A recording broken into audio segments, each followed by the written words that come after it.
বাংলাদেশের ভোটারদের বেশিরভাগ প্রতিনিধিত্ব করে যে সমস্ত রাজনৈতিক দল তারা পিআর পদ্ধতির পক্ষে। আমাদের দুই নেতা বলতে his Excellency's ambassador mister park young Singh, তিনি বাংলাদেশের অগ্রসরমান উন্নয়নশীল অর্থনীতির দিকে খুবই ইঙ্গিত করেছেন যে একটা সম্ভাবনাময় অর্থনীতির দেশ হচ্ছে বাংলাদেশ। ফলে টেকসই অর্থনীতির জন্য, সাস্টেনেবল ইকোনমির জন্য আমাদের অনেক কিছু করবার সুযোগ, স্কোপ এবং সোর্স এখানে বিদ্যমান।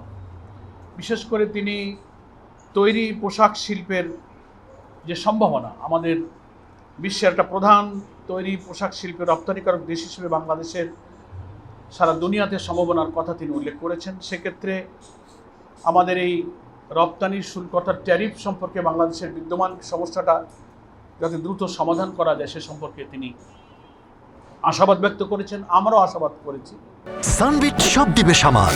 সানবিট ম্যাজিক প্রেস ডিশওয়াশিং এর মাথা ঘোরানো সলিউশন।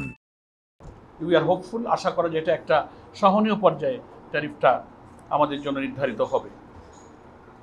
আমাদের আমির জামাত ডক্টর শফিকুর রহমান সাহেব বলেছেন যে আমাদের দেশটা ছোট কিন্তু বিপুল জনসংখ্যা, আমাদের অনেক সম্ভাবনাময় রিসোর্স, প্রাকৃতিক, সবুজ, বনভূমি, নদীনালা, সাগর সমৃদ্ধ মৌসুমী বায়ুর এই দেশে বিরাট সম্ভাবনা রয়েছে।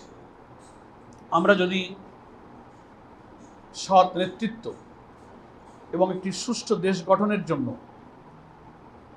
আগামী নির্বাচনে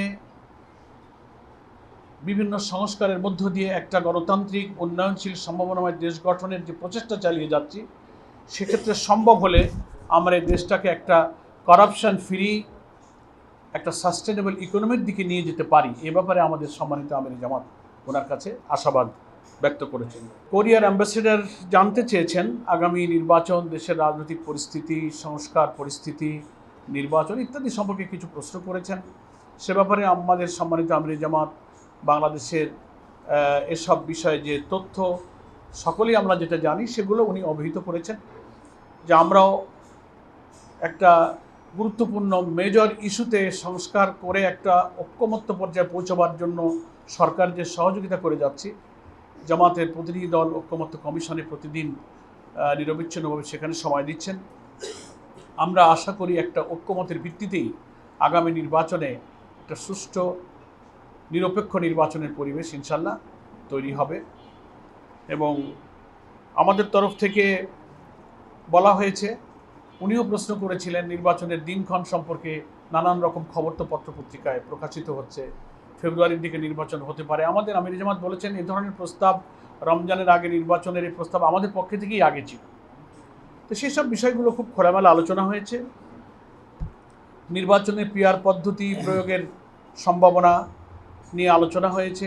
সেখানে আমাদের পক্ষ থেকে সম্মানিত অ্যাম্বাসেডরকে অবহিত করা হয়েছে যে বাংলাদেশের ভোটারদের বেশিরভাগ প্রতিনিধিত্ব করে যে সমস্ত রাজনৈতিক দল তারা পিআর পদ্ধতির পক্ষে। ফলে এটা যে কালো টাকা, পেশি শক্তি থেকে নির্বাচনকে রক্ষা করে, মনোনয়ন বাণিজ্য থেকে রক্ষা করে একটা কোয়ালিটি পার্লামেন্ট দিতে গেলে এবং প্রত্যেকটি ভোটারের যথাযথ মূল্যায়ন করতে গেলে পিআর পদ্ধতি হচ্ছে একটি উপযুক্ত পদ্ধতি।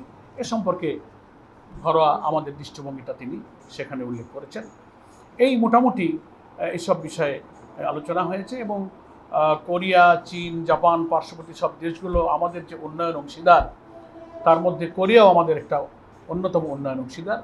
তার সাথে দ্বিপাক্ষিক ব্যবসা বাণিজ্য, শিল্প, অর্থনীতি, বিনিয়োগ ইত্যাদির সম্ভাবনা নিয়ে আমাদের মধ্যে আমির জামাতের সঙ্গে সম্মানিত অ্যাম্বাসেডর মিস্টার পার্ক ইয়াং সিংয়ের সঙ্গে খুব গুরুত্বপূর্ণ, সৌহার্দ্যপূর্ণ খোলামেলা আলোচনা হয়েছে।